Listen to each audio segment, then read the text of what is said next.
ایک عجیب، ہم بطور انسان ایک عجیب مخمصے میں پھنسے رہتے ہیں.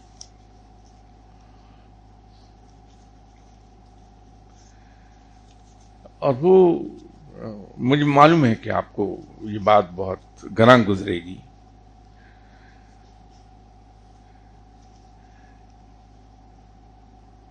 کہ رب کے ساتھ ہمارا تعلق کسی نہ کسی غرض سے ہونا چاہیے. ہم اس مخمصے میں رہتے ہیں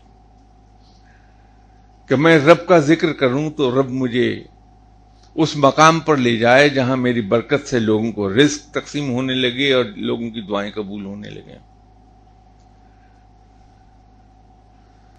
میں رب تعالیٰ کو اس انداز میں یاد کروں کہ میں مستجاب الدعوات ہو جاؤں. میں رب تعالیٰ کو یاد اس انداز میں کروں کہ میں صاحب کرامات ہو جاؤں. میں رب تعالیٰ کو دعا کروں تاکہ مجھ پر کوئی مصیبت نہ آئے.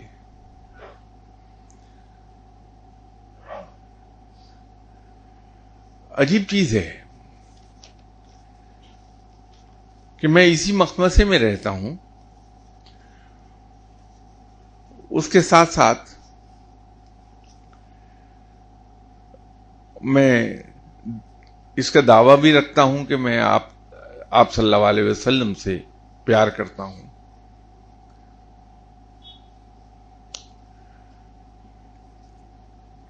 میں اس کا بھی دعویٰ رکھتا ہوں کہ میں سنت پر عمل کرتا ہوں. لیکن میری دعائیں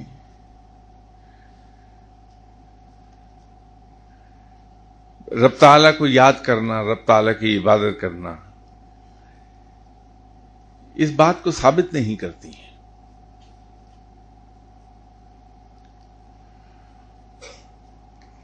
آپ صلی اللہ علیہ وسلم سے زیادہ عبادت گزار کوئی شخص نہیں ہو سکتا. لیکن حیرت کی بات ہے کہ آپ صلی اللہ علیہ وسلم نے رب تعالیٰ سے کبھی دنیا نہیں مانگی.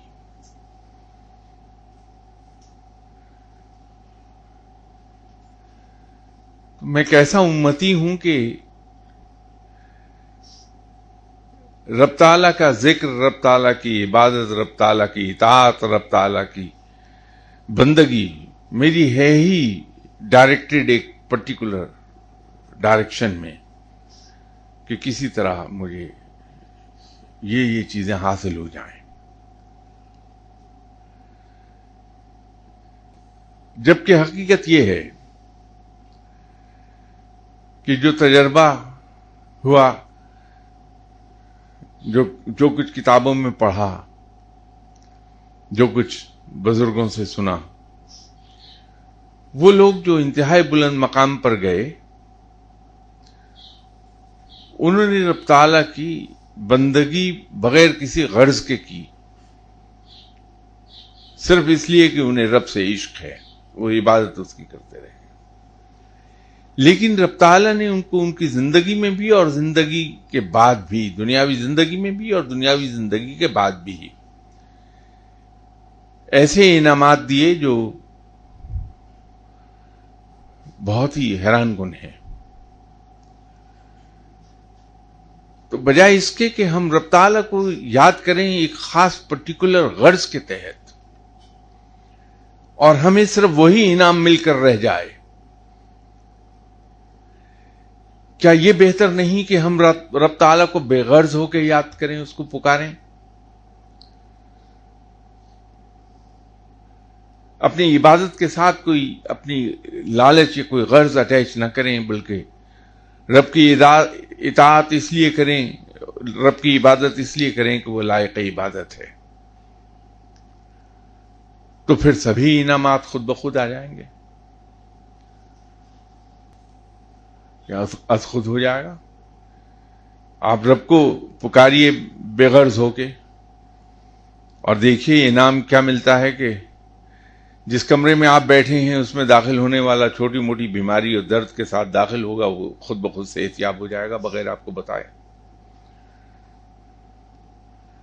آپ دعا بھی نہیں مانگیں گے، زبان سے کہہ دیں گے جاؤ میاں تمہیں اللہ رزق عطا کر دے گا، اللہ رزق عطا کر دیتا ہے.